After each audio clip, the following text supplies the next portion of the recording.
This is Hauling Success, a podcast that focuses on operational excellence in logistics, diving into the real-world strategies, tools, and insights that help transportation and trucking companies run smarter, grow stronger, and scale with confidence.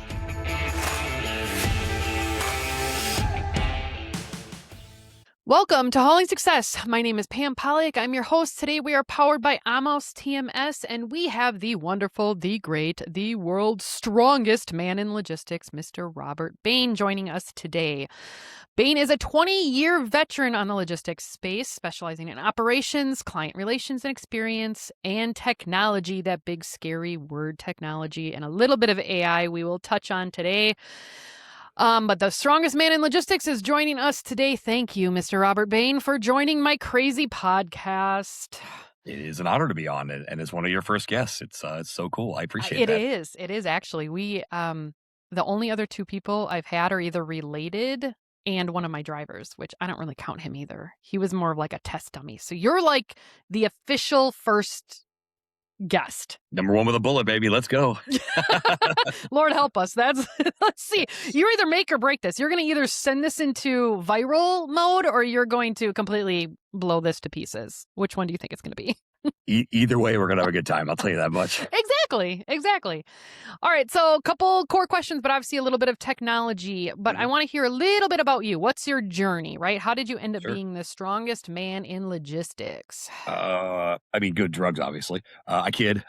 So I follow my professional career. I think it's important. I kind of started like right when I got out of college and what brought me to logistics, because it all kind of shaped where I'm at now. And the human, the leader, the technologist, the talker of stuff that I am. So I worked in the restaurant industry, the hospitality industry for a long time. Started that when I was in high school. Did part-time job, did full-time. I worked for large organizations, helped open up restaurants. Really, really enjoyed that. I actually went to school to be a teacher. And I didn't know that. Yep. Elementary ed and psych were my majors. And because I feel like the psych fits you. Yeah. Well, I wanted to work with young people, right? And so I wanted to mentor people. And then the psych part was I knew there would be a part of this where I have to understand why people do the things they do. And we've talked about this, privately about stuff like this is why people do stuff that we think is weird. Like, no, they either justify or to them it's not weird, right? Yep. And so I started that, and fortunately or unfortunately, I also met somebody when I was in college. 5 months later, we were pregnant, and I had to start working because I had to pay for a kid.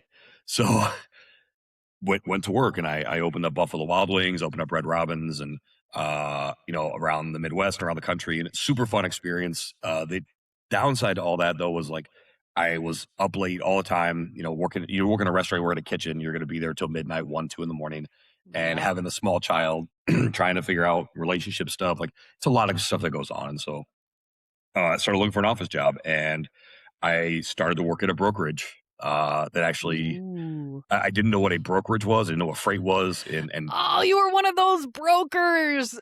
So we were moving cars, not freight yet. So I hadn't gotten into freight yet. Okay. I'll give you that one then. What was interesting is I always had this, I loved exotic vehicles. So I would like read the DuPont registry, and I would read up on like the Ferraris and Lambos. I thought they were cool. Just, every guy thinks, toys are cool. And so I was going through the interview process, and the guy that was interviewing me, he actually played at a high school that was in my conference. We both played soccer in high school, and we did not like each other. He had no intention of hiring me. Ooh. But he always took potential hirees around the office, showed them what the culture was like to see if it fit what they were looking for. And which I look back on that now, like what a great idea. Like, can you see yourself sitting in here, right? And I overhear a conversation with one of the account managers. She's talking to one of their higher end clients, and he's moving a Mercedes SLR McLaren from one of his houses to another. And for those who were not aware, when these first came out, the sticker price was about $750,000. And the secondary market had these things at 1.8, 50 Cent paid like 2.2 million for the first one in the US. Like, wow, very, very high end vehicles. However, on her screen from his email was a stock photo of an AMG 63 Mercedes. Still a very nice vehicle, nice $180,000 vehicle. And I'm like, hey, like he's talking about this vehicle over here, not the one that's on your screen, and that MSRP is not correct. You want to make sure you've got the right carrier, get the right insurance, that Oh. kind of thing. So I'm So sure this knowing you, you kept your mouth shut and didn't say a word. absolutely not. I spoke up right away because I didn't know any different. And also knowing that I was talking to John, I'm like, I'm not getting this job anyway, so I don't care. Yep. So there's a little back and forth, and I kind of threw my hands up and said, "Hey, look, this is not my circus, not my monkeys. You now know what I know, and if I'm wrong, cool. If I'm right, your problem, not mine." A couple weeks later, I get a phone call, and it's like, "Hey, you got the job? Great, come on in." So do the whole thing, put in my 2 weeks off, and my first day, I'm like, I have to know what happened, like, because I know I'm right, and like I really need to like Uh, know that I was right. yep. But I get there, her desk is cleared out, it's gone, everything's cleared out. I'm like, what? So I asked him, "Hey, what happened, man?" He's like, "Hey, come with me." Takes me and sits me down in the vice president's office, and he introduces as this is him. Not even my name, not what I was hired for, just this is him. And I'm like, I don't know how to take that, right? You were that guy. So and immediately this man knows who I was. He's like, awesome. So you're the guy that tried to save us the money. I'm like, what? Like, I have no idea the context of this. Tell me what happened. Yeah. Well, I was right. It was the SLR McLaren. And they hired a carrier that only had 150,000 in cargo insurance, and in transit, the upper hydraulic failed, smashed down on top of the car. $175,000 damage claim. Now, as somebody who Yikes. works in both the asset and non-asset world, you know what's about to happen. If you've only got 150 in cargo and you've got a claim for 175 grand, who's on the hook for that $25,000? Yep. Yep. Yuck. So during their debrief at the end, like after everything was done, they cut the check. Like, hey, like we want to keep this customer. He moves cars all the time, and they're very high end. So they do all that, and during the debrief, she goes, "Well, if this guy hadn't distracted me, I would have done my own research." And he's like, "Well, hold on. What do you mean distracted you?" And so John walks through, like, "Yeah, I was interviewing this guy.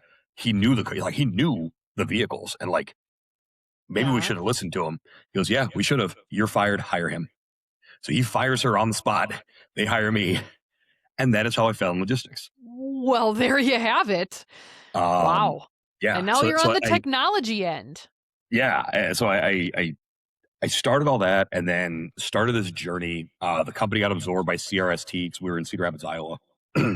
I moved to Chicago. I helped start a couple brokerages there. And when I started with that, that's when I started understanding like TMSs and integrated software, like on a very, very high level, like nothing deep, like nothing like what I do now. I then moved on to a company called Visual Pack, and they had a small fleet, and they asked me to grow it. They said, "Hey, like we're going to hand you the keys to the castle. You've got a large war chest over here because we have capex we want to spend, and we have 6 trucks. We've got 20 trailers. We just do yard moves around Waukegan, Illinois.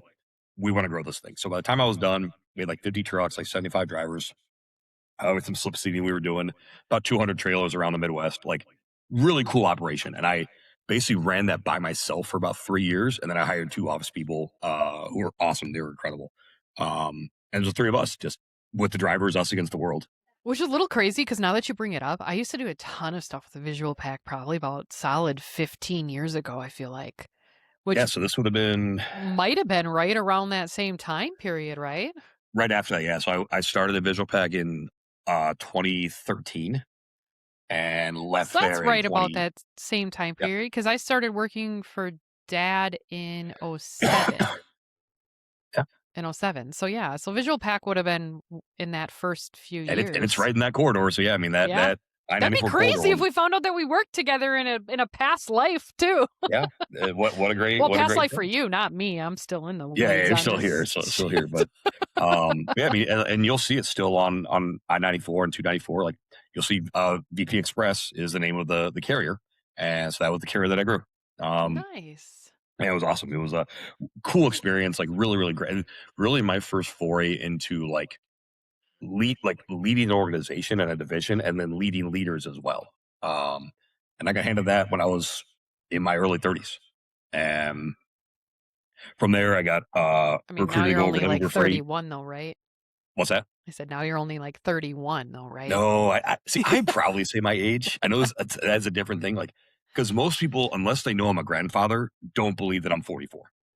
Oh, see, there you go. And I'm only 40. I'm Yeah. 40. So, You got me beat by a few years, but yeah. I mean, we would have gone to high school together at least. So, oh, see, there you go. There you have Yeah. it.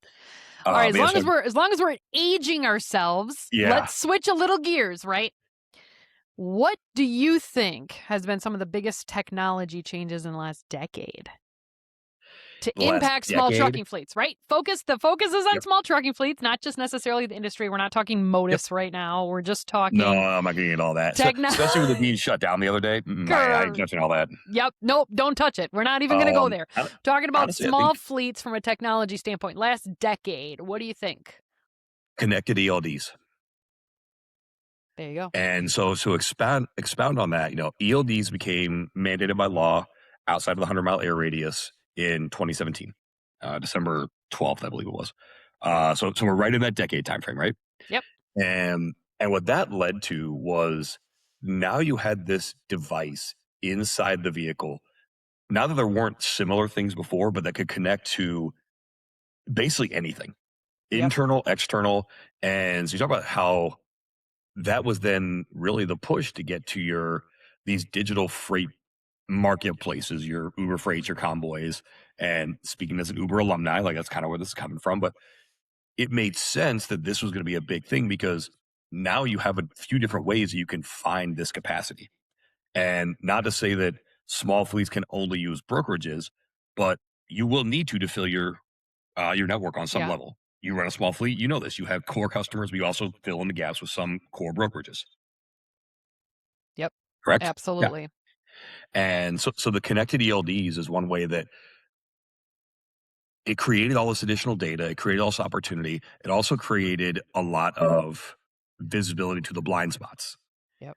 We see this with the fraud and with all the, and now Well, you have now it the plays such a big, the ELDs itself plays such a big part in stupid Mhm. things like highway. Like Yeah. highway in terms of vetting will turn down the carriers who don't have their ELD even connected to their system, And which was and something now 10 years since ago we felt like. So we ended up getting PeopleNet in yep. 2013. So we all Mhm. felt proud of ourselves because we were above the curve, right? Before it was Early adopters. mandated.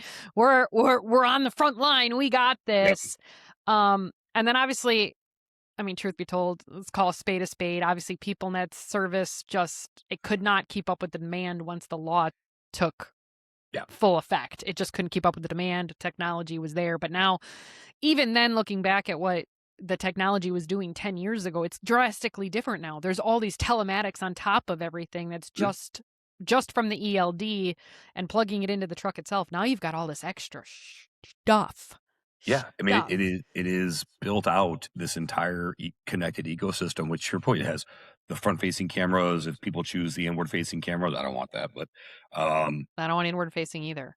nope. However, I do want to touch base. I do want to ask you a question though. So there was a conference I recently went to, I don't know, a Mhm. couple weeks ago.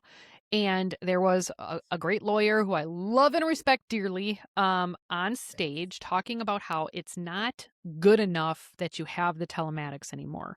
Mhm. From a law standpoint, from a judge jury standpoint, there needs to be more that you do with the telematics, Mhm.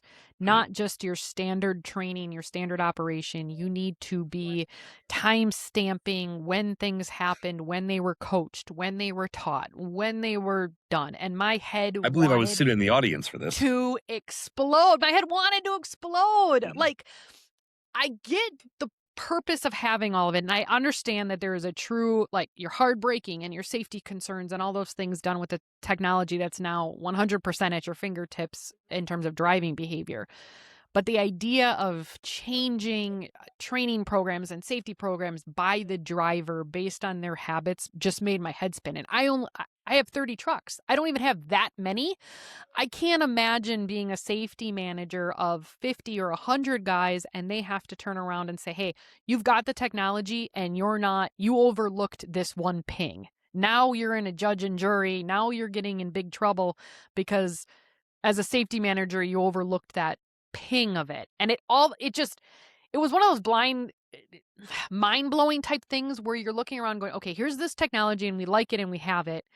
And now the rest of the world knows we have it. Your judge and your jury and your So th- I'm gonna make a lot of trucking organizations and associations very uncomfortable with this next statement. This is Ooh, also an ready, opinion go. of, Is this going to be like a breaking news first of clip? all, this is an opinion of Robert Bain only. It does not reflect the opinions or association of GLCS or Carrier Summit or anything else associated with the level. Love it. Okay.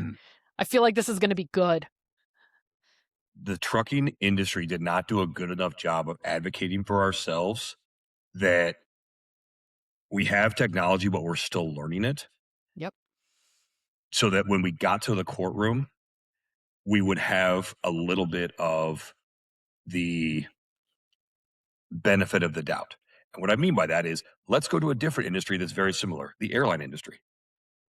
Oh, yeah. If a Okay. plane I'm with if you. a plane crashes, and case in point, the 737s that had parts breaking off them in flight, and you understand, like, look at how people sued, like, they went after airlines, and what happened? You either settled out of court, or you suppressed all that stuff, or you got to the point where, because it is a more regulated industry, I'm not asking for regulation by any stretch, but the airline industry has done a great job of advocating for themselves, not with the public per se, but with the people that make decisions.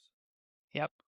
And we have not done a good job of that as a trucking industry, because we are a little more individualistic, and we're like, no, like, we do our own thing and you can pound sand if you don't like it.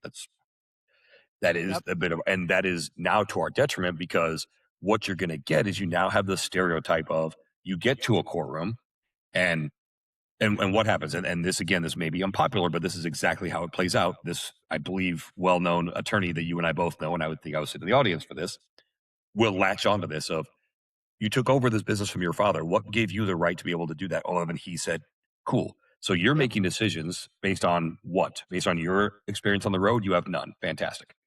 You have a driver who Yep. they're going to say is undereducated or uneducated.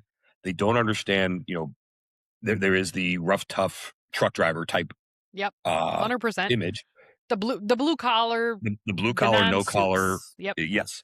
And so you're going to go with that. And so you had no business running this organization. They had no business being on the road. And look at this, you miss this thing. And that's the pattern we're showing. And you go to a jury who goes, well, we're sophisticated people. Obviously, we would be upset about this. And so they play that psychology. See the psych degree coming out now? And Yeah. so God, they I love you. That's yep. You're wrong. You're 100% on it. This is I get exactly how it plays out in a courtroom. And so what happens, they go, we, the jury, in all of our, stature and blah, blah, blah, blah, blah, and look at our colors, we award so-and-so, who, I'm not taking away that it may have been a tragic accident. yep. We've all been around big accidents, fatalities, unfortunately. Like, it's awful. 100%.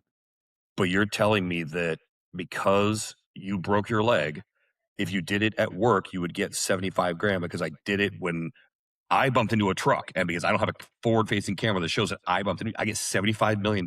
That's insane. That That's 100% is. crazy. And it makes us nervous as small business owners who turn And around and and the and say, the burden I is I more on never you, feel like I'm going to do enough. And even if I thought I because you did won't. everything right, it will still be scrutinized 100 times over in the Yeah. courtroom. Look at what we saw with the insurance presenter at that same conference, when they showed, like, guy blows through an intersection in a four-wheeler, and he still got awarded a Yep. seven-figure judgment. Yep. Like, you blew through a red light, and it showed right there on the outward-facing camera. So can you? And so the burden of proof. And again, I'm not a lawyer, I'm not an attorney. Please, this is not legal advice, but, like, this, I'm almost mimicking exactly what was said by this attorney. The burden of proof is so much higher on the trucking company to prove we did everything we possibly could to avoid this, versus the individual saying, well, I did what I could, but the trucker ran me off the road. No. And what do Yep. you see? You see these billboards plastered everywhere on the highways. 100%. Hit by a 100%. truck, And they're you're coming going to for check. it in terms of technology. They want to see that you were doing everything that you had when it comes to technology. And Mhm. so it's not just good enough for you to have the ELD plugged in. You have to, as the owner You were or a monitoring it. safety You're director, addressing things. Yeah. 100%. Yeah. 100%. All right, let's switch gears a little bit. Technology when it comes to relationships. You and Mhm. I talked about this a little bit at the last BCS conference, but Yep. what's your perspective on whether it's helping or hurting the industry? If you are lazy, your technology hurts your relationships. If Ooh, I like if that. you take technology for what it's supposed to be, it augments it. Great case in point. We talked about this right during the beginning of the show, in the green room. I have a reminder, an AI reminder set up on my phone that every 90 days I get an alert. Have you talked to this person? Their contact in my phone. If I haven't talked to this person in 90 days, I'm going to look at it. Do I need to talk to this person? Do I need to push this out for whatever reason? Or if I don't talk to this person, if I haven't talked to them in 90 days or 100, 180 or 2 years, why are they still on my phone? Oh. You know what? That's a really good point, but I will tell you, I have the same phone number that I got when I first got a phone Correct. And this 20, this is only me 30 years saying, ago. Ooh, I'm aging myself. but I have the same phone number. same thing. I've had the same phone number since I was 20 years old. Wow. So knowing that, great. Do I still need to reach out to this person? So for me helps augment relationships and makes them better because listen, I'm taking a lot of blows to the head playing soccer. Like I don't remember a lot of stuff. So I have to have reminders set up. And so having Well, that, like, that is a leadership skill that goes beyond blows to the head, sir. It's a good thing. that is what, again, it's my joke about it, but like that's what led me to do that is that means I reach out, I check on things. Or then if something's like big, good example, I've got a group chat with the guys in the gym, and which if ever gets leaked, we're all going to jail anyway. But one of the guys, he had to take his dog to the vet yesterday, and dog was refusing to walk, like wasn't eating, like Aw. we're all dog lovers, so this is tough. And so what's the first thing I do this afternoon? Like, hey man, any update on Yoshi? Like, how's she doing? Like, and Oh, cool, like she got home, is at least like starting to eat a little bit more. Like, great, this is awesome. I love that. And like, and this gentleman and I have a very interesting dynamic how our friendship works. Based on our personalities, but like that's just a little something like that is who I am. I want to make sure you're okay. Like, because then when I talk smack to you, like I feel better about it. Like I would hate that I would be talking smack. Like another Yes. good I've example. learned that about you throughout the years. Yeah, like if I'm talking smack to somebody, like Yep. we just had the 4th of July. Hey, I'm glad I kept all 10 digits. And someone walks up and shakes my hand and they're missing 2 fingers. Like, oh man, I feel like a jerk now. Oops. Yeah, Oops. which absolutely happened yesterday on a call. Oh, God. Only to you, Bain. Only to you. Only to me.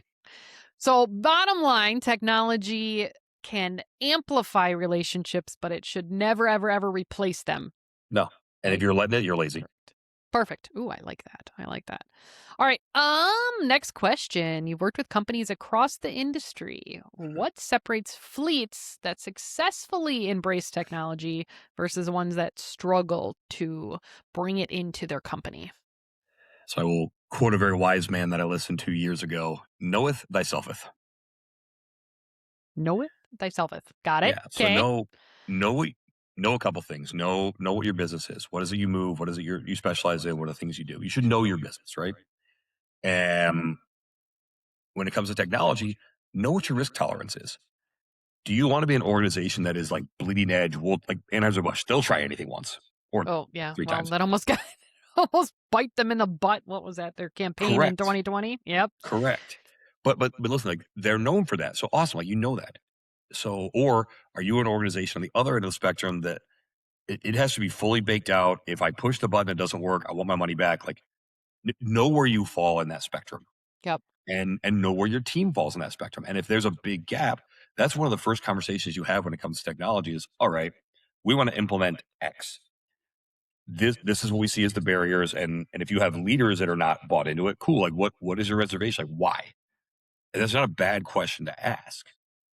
Well, I think And I what think I it's a good point. Like I know myself, I will never be the first one in line for the newest iPhone. Like that's just not me. I'm fine getting, not the newest, not the biggest, not the best. I did Like, wait almost a year for the 17 well, that's Pro. what I'm saying. Sorry. Let somebody else test drive it a little bit. Yeah. Like, let's see what happens. I am not in line for the automated trucks. I am not in line. Like, that is just not my style, nor do I have the money to do that. But I guess that's true coming from a technology standpoint. I mean, obviously at the beginning of the episode, I talked about how we were in, so to speak, kind of the front line of getting ELDs. But even Mhm. at that point, we certainly weren't the first ones by any means. Right. It's just learning it and understanding it. But as myself, But as an owner, I'm not afraid of change. I'm not afraid of diving in and clicking the buttons to see if it works and what do I need it to do. But there are 'cause you're definite people, especially if you come with the reality is truck drivers aren't known for being tech savvy, typically speaking, right? they they are not tech savvy until we allow them to be. Because look at it now. Correct. Look at how many drivers we know that they're on social media, they're creating content, they're doing all this, and they're doing this, Yes. out of the cab. Like Yep. again, you have a population that is incredibly misunderstood, and Yep. correct, they're not traditionally educated. So like that is where people are challenged. Yep. But you talk about change, and being willing to embrace change is the foundation of growing and building and scaling. And I always bring things back to sports and powerlifting because that's what I'm known for, but it makes a lot of sense, right? I don't train the same way I do today as I will say this humbly as one of the strongest men on the planet as when I got into the sport 13 years ago. The training is very different. Yeah. And my girlfriend has a great way of explaining this that the stronger you get, the less you have to show it off. Oh, yeah. That makes sense too. And to be fair, like I can't show it off all the time. So I try to do a 1,200 pound squat every week. I'd kill myself. It'd be awful. Um, That makes it like makes sense look though, at and events. I think it applies to business in general and Mhm. in trucking. If you're sitting there flexing 20 trucks, what are you going to say if you got to knock down to 10? Right. Or And something changes. You lose a lane, and I think that's where, from my perspective, where I've built a lot of the consulting business, it's basically putting out there 100% of the time what I have failed on. There are things mhm, that I've learned the hard way and things that I've had to adjust to on the fly that's kind of created that discipline, but also being real about it and saying, "Hey, I learned this crap the hard way, and yep, this like was like not I would have fun." done XYZ versus ABC. Yep. Yep. Yep. 100%. 100%. I like it. All right, two more questions and then we're wrapping it up. You ready? Both miles. If you could wave a magic wand, what technology or tool for the trucking industry would you want to create that doesn't exist today? I know I Yeah. should have asked you this in the beginning and let you think about it throughout the episode. A So little bit, yeah, yeah. Like this one would have been good to kind of think about a little bit. So some level of this does exist. okay. Is AI that actually works. Ooh. I think we're a little far off from that yet. And I'm going to say this. I've said this in many other forums. A lot of you that are pushing AI can't even spell it. That's true. That's 100% true. And And they don't know, or they don't know anything about trucking. So that's kind of the warning to the small fleets as well. When you're going through and picking the technology that you want to put, whether it's an ELD or a TMS system, you need to 100% do the research to know that the yeah, vet them. person behind the computer and the coding understands trucking, understands. And here's the thing: if they don't, and they come and tell you, like there's a good example at Mass. There's a guy that says, "Hey, I can't get truckers to talk to me." Great. Yep.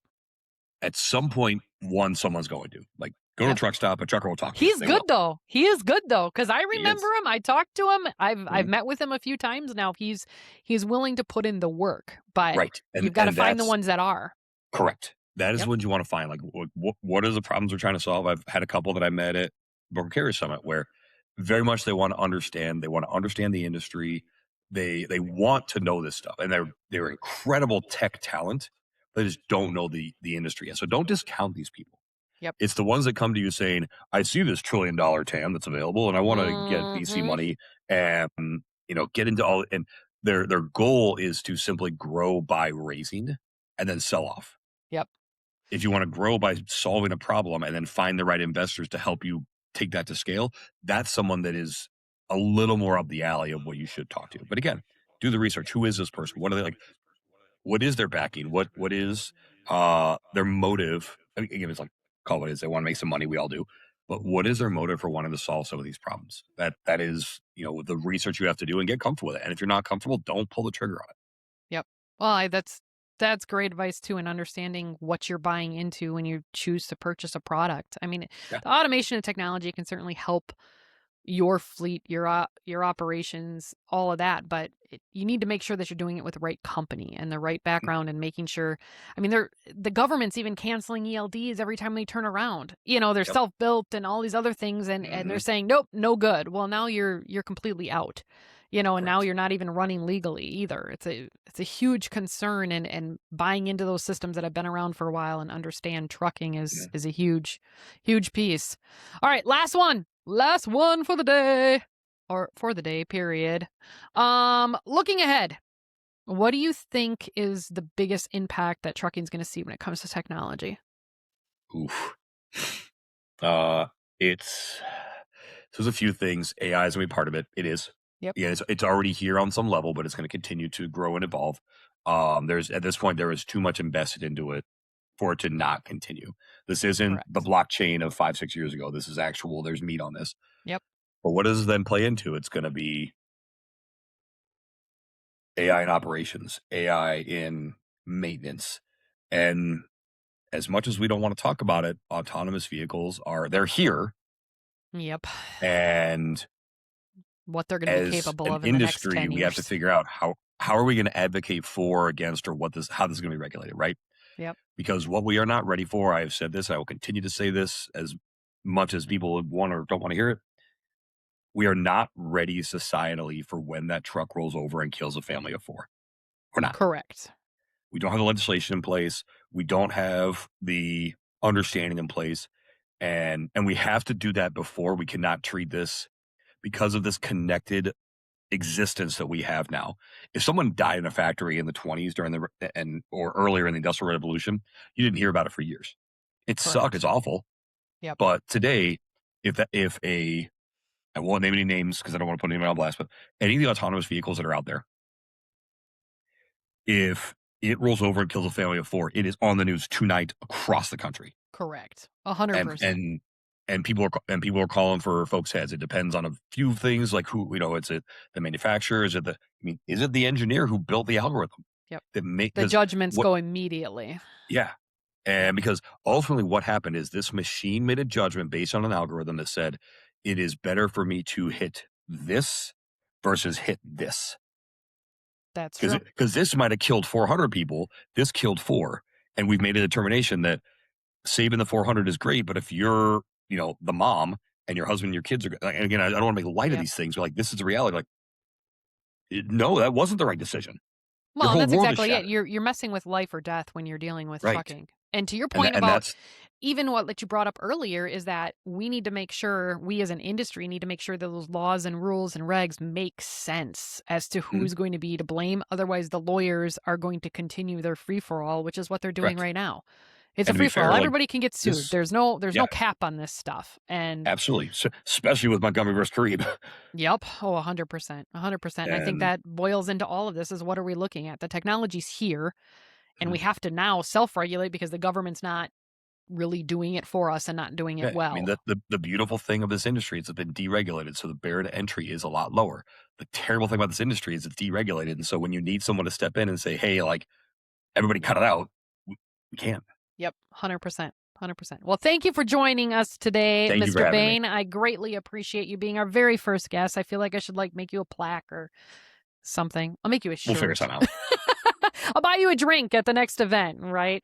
Well, I appreciate you very much. How can anybody reach you if they want to get in touch with you at GLCS and all your technology goodness? Absolutely. Check us out, GLCS on LinkedIn. You can find me on LinkedIn, Robert Bain, Strongest Man in Logistics. You can email me, rbain@glcs.net. If you want to follow the powerlifting journey, you can catch me on Instagram at Bain316 or at Strongest Man in Logistics. Perfect. Thank you, sir. I appreciate you very much, and we'll be talking to you soon. I appreciate you. Thank you.